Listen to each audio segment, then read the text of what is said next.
Hello dear student, welcome back to this channel. तो चलिए start करते हैं आज का टॉपिक।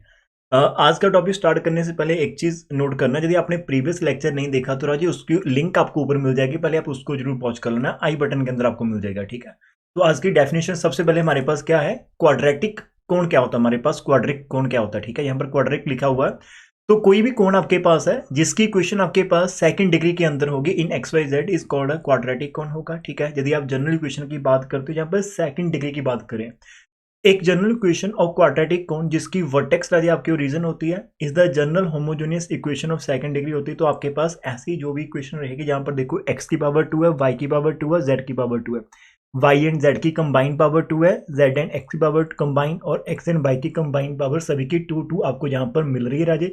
तो ये आपके पास एक होमोजीनियस इक्वेशन है, ऑर्डर इसके आपको मिल रहा है यहाँ पर 2 मिल रहा है, सॉरी डिग्री आपको 2 मिल रही है। ठीक है, सेकंड डिग्री की है, होमोजीनियस है, तो आप इसको क्या बोल सकते हैं, it is an equation of a quadratic cone. ठीक है, ये अब हमारे पास आ जाएगा। इस पूरे चैप्टर के अंदर हम क्वाड्रेटिक कोण की ही बात करेंगे। ठीक है, यहाँ पर एक चीज और इन्होंने दे रखी है कि समटाइम हमारे पास क्या है कि if we take the vertex as origin, ठीक है, आपकी वर्टेक्स ओरिजन है and general equation of quadratic cone आपके पास ये दे रखा है। ठीक है, यहाँ पर खाली क्या कर रखा है इन्होंने, जो एक्स वाई का कोएफिशिएंट एच है, आप चाहे एच से कर लो, चाहे जी से कर लो, चाहे एफ से कर लो, किसी भी कर लो, इन्होंने एच से पूरी इक्वेशन को डिवाइड कर दिया।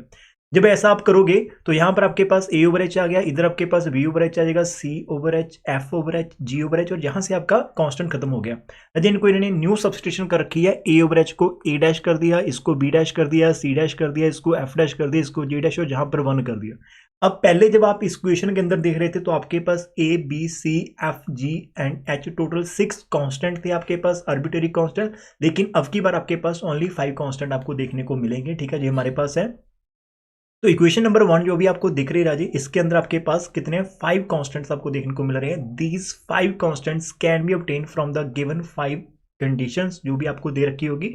तो आपके पास कुछ 5 कंडीशन होगी, आप उन 5 कंडीशंस को अप्लाई करके इन 5 कांस्टेंट की वैल्यू निकाल सकते हैं और वापस जहां पर पुट करके आपका क्या होगा, काम जहां से हो जाएगा, इक्वेशन ऑफ क्वाड्रेटिक कोण आप आराम से निकाल पाएंगे। ये चीज ध्यान से देखना।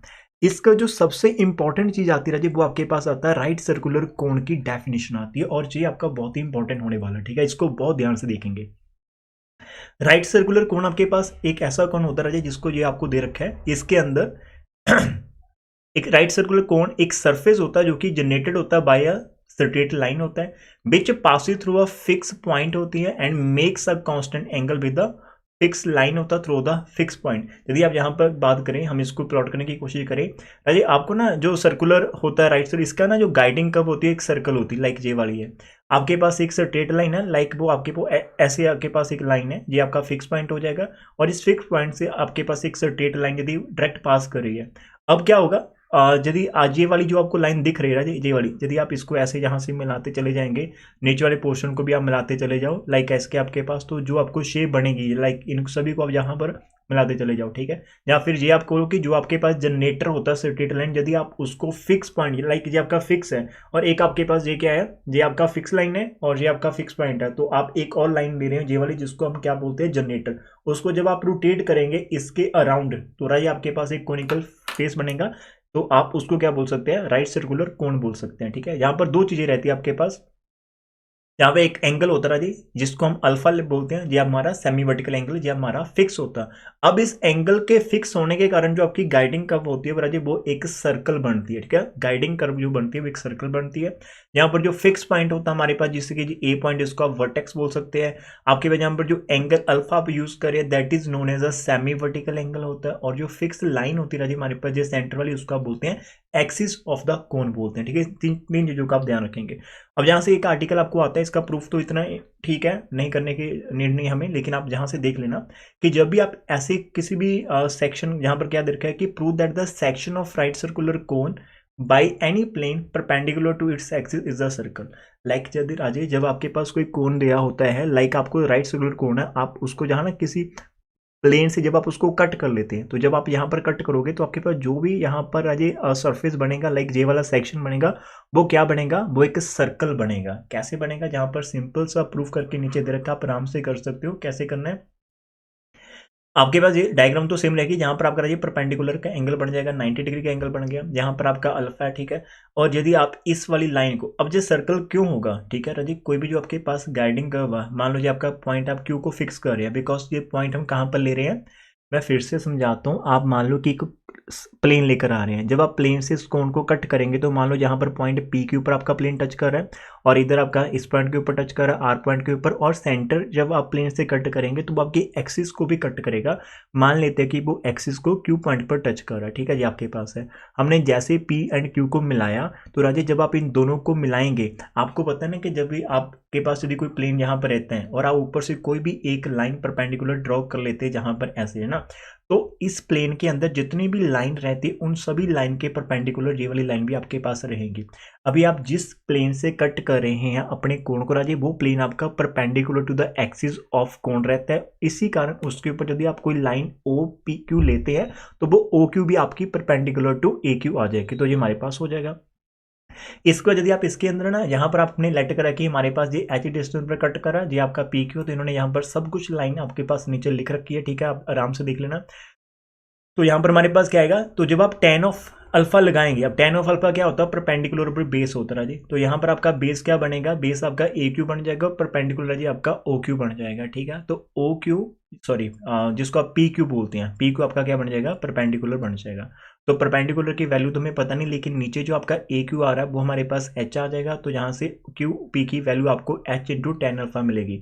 अजय जब आप प्लेन से कट करेंगे तो एच की वैल्यू आपके पास एक कांस्टेंट नंबर रहेगी, अल्फा आपका पहले से कांस्टेंट, जो टोटल आपकी जो क्वांटिटी राजी बनेगी वो एक कांस्टेंट नंबर बन जाएगी। तो इसका मतलब क्या रहेगा कि आपका जो क्यू पी रहेगा राजे वो एक कांस्टेंट बनेगा। अब जो पी पॉइंट राजी तो आपका कहीं पर भी हो सकता है, यहाँ पर भी हो सकता है, यहाँ पर भी हो सकता है, यहाँ पर भी हो सकता है, यहाँ पर भी हो सकता है, कहीं पर भी हो सकता है, बिकॉज अभी जो डायग्राम आपको दिख रही है वो दिख ऐसे रही, लेकिन जो आपका जनरेटर होता है ना वो चारों तरफ घूमता है, तो आप कहीं पर भी पी पॉइंट को लेंगे, every time you will get कि पी एंड क्यू की जो डिस्टेंस आपके पास आ रही है वो एक कांस्टेंट नंबर आ रहा है।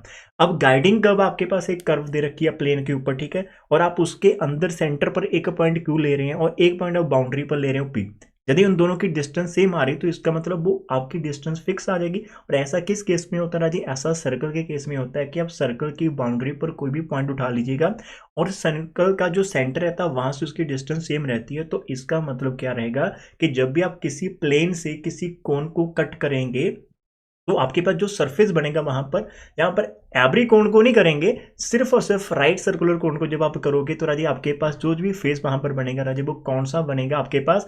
और जब आप प्लेन से कट भी करेंगे तो आपको कट कैसे करना है, ठीक है, आपको कट कैसे करना, आपका जो प्लेन है वो परपेंडिकुलर टू द एक्सिस होना चाहिए, जो आपका प्लेन है वो परपेंडिकुलर टू द एक्सिस होना चाहिए, तो आपके पास एक सर्कुलर फेस बनेगा, एक सर्कल वहां पर जनरेट होगा।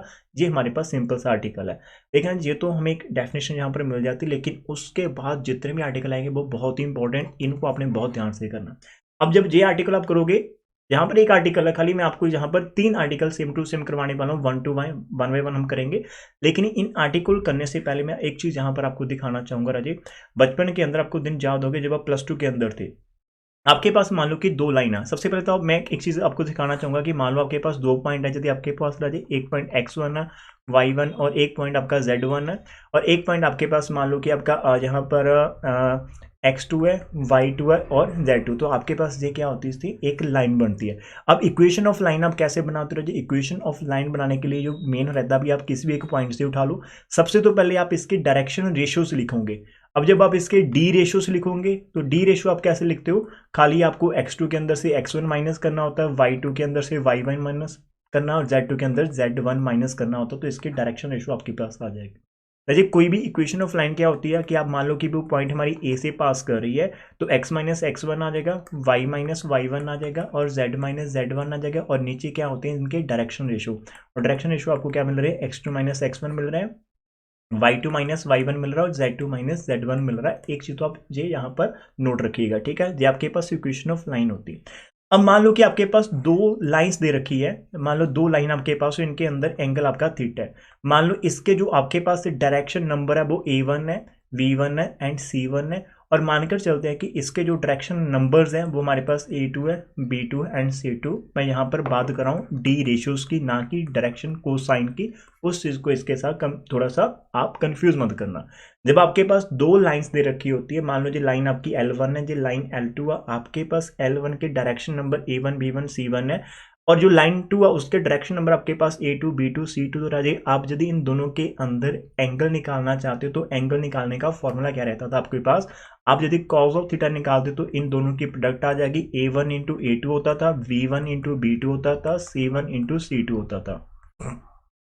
नीचे आपने डिवाइड करना होता A1 square plus A2 square plus आपको यहाँ सॉरी, नीचे आपने डिवाइड करना होता है A1 स्क्वायर B1 स्क्वायर और C1 का स्क्वायर। ये +2 का पार्ट है 3 डायमेंशनल ज्योमेट्री के अंदर। A2 स्क्वायर होता, B2 स्क्वायर होता और प्लस आपको C2 स्क्वायर यहाँ पर मिल जाता है, एंगल बिटवीन टू लाइन। अब इस चीज़ को थोड़ा सा ध्यान से समझना। और अजय यहाँ पर यदि आपके पास वही वो लाइन की है ना, अब आपको पता कि इफ यदि आपके पास L M N, ये क्या आपके पास आर डायरेक्शन कोसाइन्स यदि जी आपके पास रहे यहाँ पर क्या है direction cosines of any line, तो आपको ज़्यादा है ना डायरेक्शन को साइन क्या करते थे कि जब भी आपके पास उनका स्क्वायर कर लेते हो और आप सम कर लेते हो तो वो हमारे पास क्या होता था 1 होता था। तो ये आपका एक तो कंसेप्ट मैंने आपको ये वाला सिखा रखा।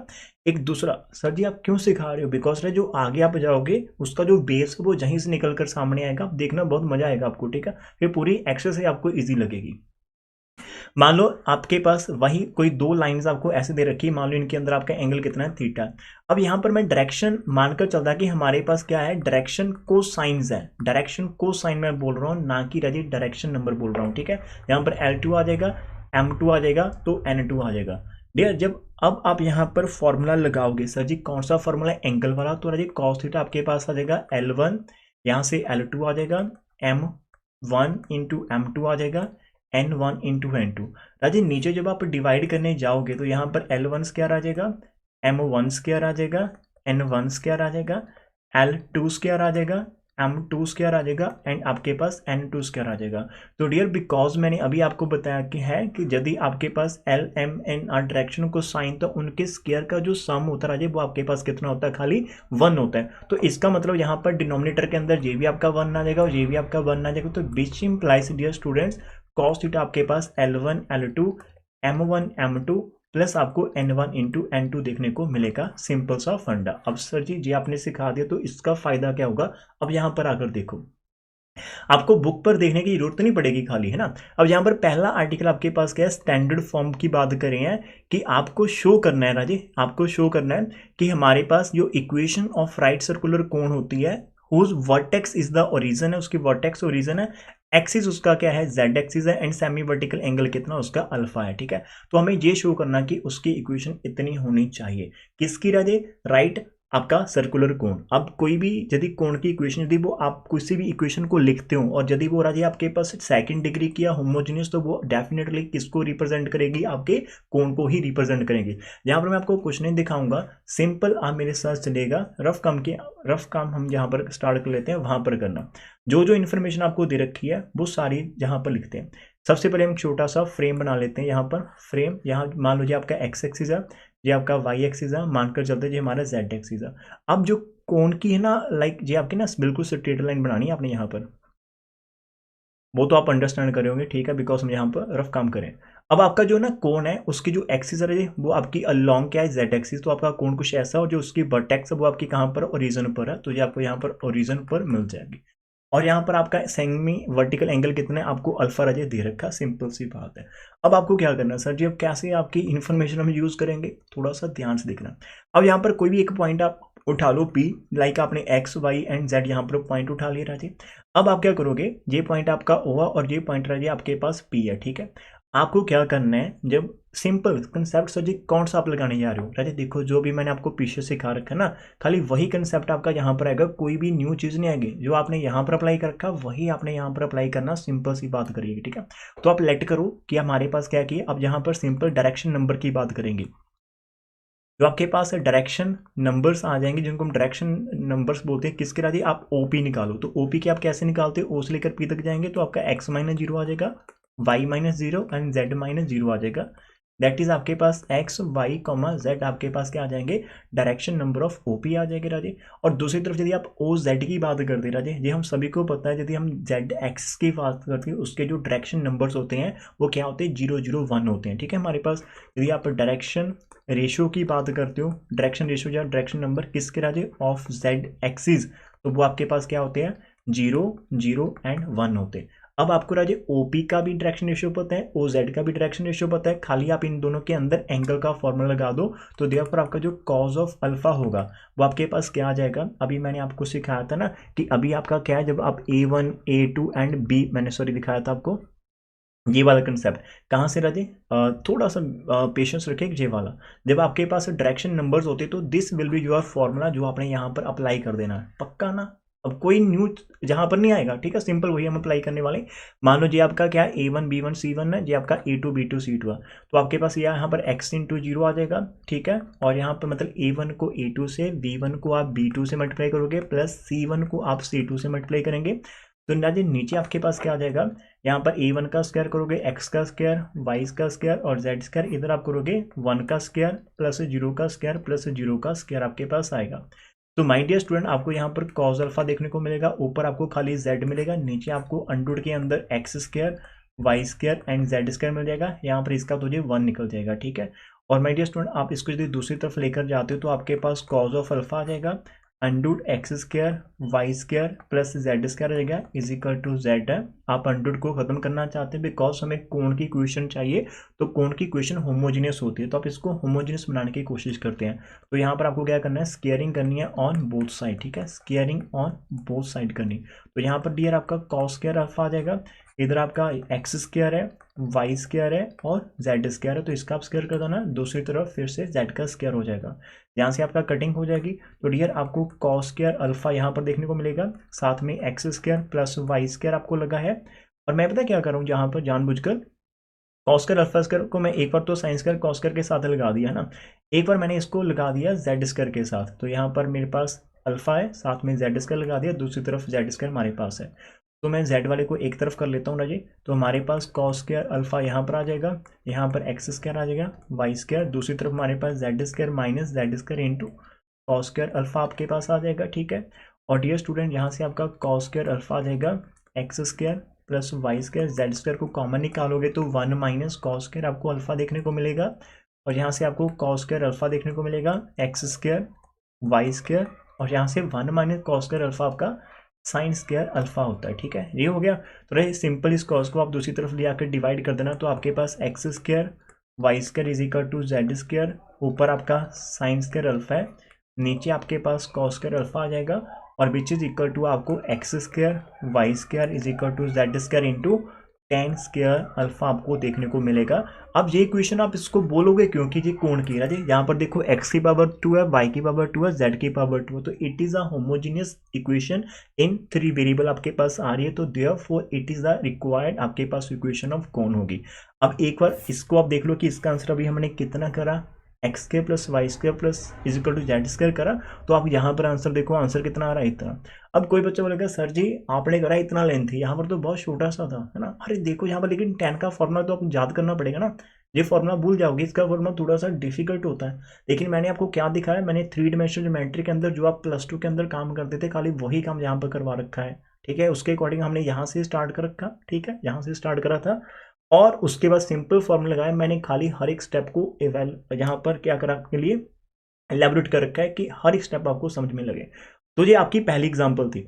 अब सर जी आपने बोला था कि आप बहुत बढ़िया समझाओगे इसके अंदर, अब देखो हमने यहाँ पर क्या कर रखा, खाली एक कोण बनाया, ये वो वाला कोण था आपका जिसके अंदर आपके जो कोण का वर्टेक्स आपका क्या था राजे, ओरिजिन था, ठीक है, एंड जो उसकी एक्सिस थी वो अलोंग जेड एक्सिस थी। अभी आपका क्या रहेगा, अभी आपका क्या रहेगा, दूसरा जो पार्ट आपके पास रहेगा, अब जो सेकंड पार्ट रहेगा, अब आपको देखो कितना बढ़िया यहाँ पर मिलने वाला है। मैं यहाँ पर आपको एक छोटा सा बताने वाला हूँ कि जो नेक्स्ट पार्ट, अभी इस पार्ट के अंदर खाली इतना करो, थोड़ी सी चीज़ें मैंने आपको यहाँ पर सिखा रखी है, आप सिर्फ ये देखो कि हमने एक क्वेश्चन कर रखा है, खाली इसके अंदर एक क्वेश्चन बढ़िया से स्टैंडर्ड फॉर्म वाला, ठीक है।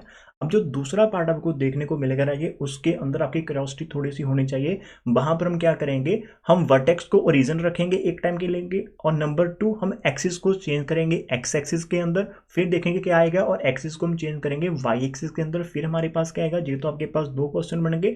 और तीसरा हम क्या करेंगे कि यदि हमारे पास वर्टेक्स ओरिजिन नहीं होगी तो फिर हमारे पास क्या आएगा, जो मैं आपको नेक्स्ट पार्ट के अंदर सिखाने वाला हूं। पहले आप इसको देखिएगा। आपको वीडियो लाइक बढ़िया लगी तो प्लीज आप चैनल को सब्सक्राइब कर सकते हो, ठीक है। वीडियो को लाइक कर सकते हो, या छोटा सा कमेंट नीचे करके बताना क्या आपको ये वाली अप्रोच बढ़िया लगी। जिसको बढ़िया लगी प्लीज वही कमेंट करना, जिसको बढ़िया नहीं लगी वो कमेंट मत करना, कोई दिक्कत नहीं आएगी, ठीक है। तो मिलते हैं नेक्स्ट पार्ट के साथ। Take care everyone, God bless us. ऐसे ही स्माइल करते रहिएगा। Okay, thank you.